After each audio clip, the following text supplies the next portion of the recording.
YCP పాలనలో కీలక నేతగా చక్రం తిప్పారు పొంగనూరు ఎమ్మెల్యే పెద్దిరెడ్డి. సుదీర్ఘ రాజకీయ అనుభవం ఉన్న పెద్దిరెడ్డికి ఇప్పుడు కష్టాలు చుట్టుముడుతున్నాయి. అధికారం కోల్పోగానే ఇన్నాళ్లు చేసిన అరాచకాలు ఒక్కొక్కటిగా బయటకొస్తున్నాయి. రాయలసీమ మొత్తాన్ని పెత్తనంలోకి తీసుకున్న పెద్దిరెడ్డికి ఇప్పుడు తన సొంత నియోజకవర్గంలోనే నిరసన సెగలు ఎదురవుతున్నాయి. ఇంతకీ ఆయన పరిస్థితి పాపం పెద్దిరెడ్డి అనుకునేలా ఎందుకు మారిపోయింది?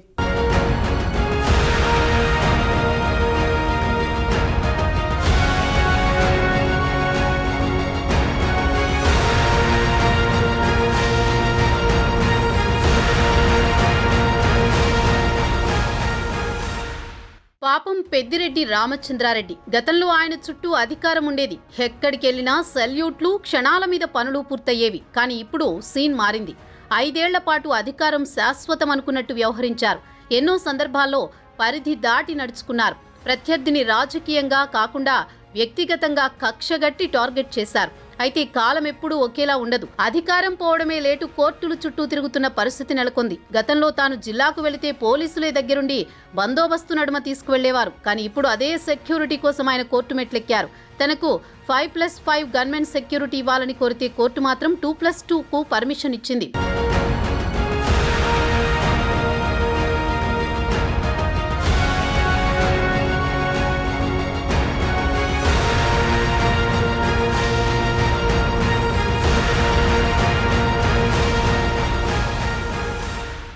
అధికారులు కూడా పెద్దిరెడ్డి అడుగులకు మడుగులొత్తారని ఆరోపణలున్నాయి. అప్పటి తిరుపతి ఎస్పీ రిషాంత్ రెడ్డి ఆయన ఇంట్లో మనిషిలా మారిపోయారన్న విమర్శలున్నాయి. ఇక డీఎస్పీ సుధాకర్ రెడ్డి, సీఐ గంగిరెడ్డి ఆయన సొంత సైన్యంలా పనిచేశారు. ఆయనకు వ్యతిరేకంగా మాట్లాడుతున్నారని రామచంద్ర యాదవ్ ఇంటిపై దాడులకు తెగబడ్డారు. అక్రమ కేసులు పెట్టారు. ఇక అవులపల్లిలో అయితే ఓ సామాజిక వర్గాన్ని దెబ్బతీయడం కోసం వారికి భూములు లేకుండానే చేయాలని పథకం వేసి ఓ సాగునీటి ప్రాజెక్టును తెచ్చారు.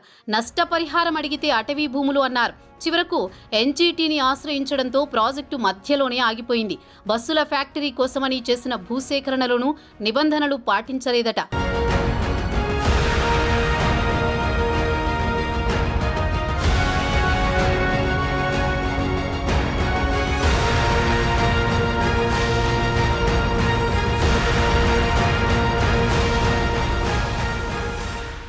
కొద్ది రోజుల క్రితం తిరుపతిలోని పెద్దిరెడ్డి ఇంటి దగ్గర జనసేన కిరణ్ రాయల్ హంగామా సృష్టించారు. మఠం భూములను ఆక్రమించి పెద్దిరెడ్డి ఇంటి కాంపౌండ్ నుండి పబ్లిక్ రోడ్డు నిర్మాణం గేటు ఏర్పాటు చేసుకున్నాడని జనసేన నేతలు ఆరోపించారు. తిరుపతి నగరపాలక సంస్థ అధికారులు గేటు తీయమని ఆదేశాలు జారీ చేయడంతో హైకోర్టును ఆశ్రయించాడు. తాను రహదారికైన ఖర్చు చెల్లిస్తానే ప్రతిపాదన కూడా కోర్టు ముందు ఉంచారు. అయితే ఇన్ని రోజులు ఎందుకు ఆ ప్రతిపాదన తీసుకురాలేదనే అభిప్రాయం వ్యక్తమవుతోంది.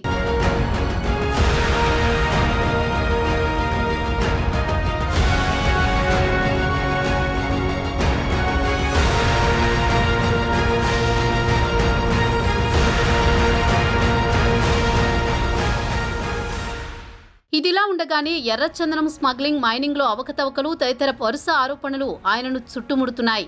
ఇప్పటికే పుంగనూరు మున్సిపల్ చైర్మన్ సైతం వైసీపీని వీడి టీడీపీలో చేరిపోయారు. మరోవైపు పెద్దిరెడ్డిపై పాత కేసులను కూడా పోలీసులు తిరగదోడుతున్నారట. దీంతో ఆయన అనుచరుల్లో ఆందోళన వ్యక్తమవుతోంది. గత వైసీపీ ప్రభుత్వంలో పెద్దిరెడ్డి అత్యంత కీలకంగా వ్యవహరించారు. మంత్రివర్గంలో జగన్ తర్వాత ఆయన నెంబర్ 2గా వ్యవహరించారన్న టాక్ ఉంది. ఇంకా ఉమ్మడి చిత్తూరు జిల్లాలో ఆయన పవర్ సెంటర్గా వ్యవహరించారు. ఆ సమయంలో టీడీపీ నేతలు, శ్రేణులపై దారుణంగా వ్యవహరించారన్న ఆరోపణలు ఉన్నాయి. ఏకంగా చంద్రబాబు మీదే ఆయన కేసులు పెట్టించారని టీడీపీ నాయకులు ఆరోపిస్తున్నారు. ఈ నేపథ్యంలోనే టీడీపీ ప్రభుత్వం ఆయన గత వ్యవహారాలపై దృష్టి సారించినట్లు తెలుస్తోంది.